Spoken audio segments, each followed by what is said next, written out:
In your health news, emergency room visits continue their rise tonight, in part due to a respiratory virus. Meanwhile, the state updated its disease dashboard, confirming that uptick. Our Blessing Iwachuku shows how one North Texas institute is tackling RSV. I'm here in the waiting area at the emergency department at the Cook's Children's Medical Center in Fort Worth. Now, the doctor that I spoke with, he says these walking pneumonia cases have actually been around for some time, but he says the difference now, they're tracking it and they're doing so faster.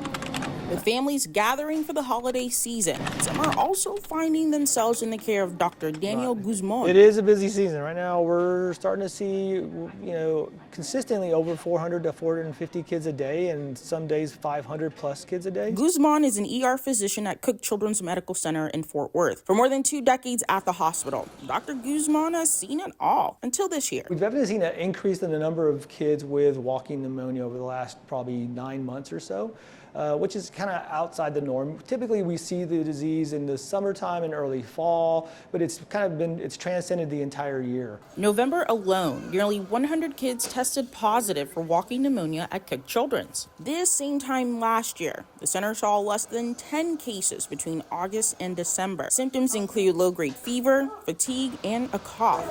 Someone is still able to function with the disease. It's only over the last year and a half that we started looking for it, and so I suspect that it's always been there to some extent. Lean forward. The same sentiment is shared by Dr. Salma Saiger in Mesquite, just east of Dallas. Deep breaths. However, her clinic's focus is on another respiratory illness plaguing Texans this year. Sure. May I tell them who's calling? Now people are checking for RSV. Before we didn't have treatment for it. Nobody was checking it. It was always told, you don't have the flu, but you have maybe other viral illness. That's it. Dr. Saigar is the principal investigator and medical director at SMS Clinical Research in Mesquite. Her center was picked to represent Texas for 2 RSV studies. The first one is treating RSV-infected older adults with compromised immune systems. The second study started this month and is currently enrolling willing participants. The plan is to vaccinate the pregnant mom so the immunity can be transferred to the newly born kid as they are more susceptible to RSV, and not a whole lot of treatment and vaccines are available for those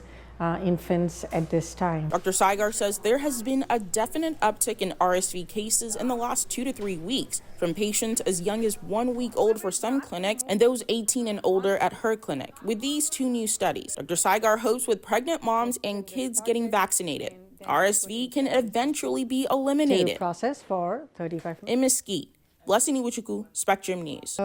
Urgent cares might have it. Yeah.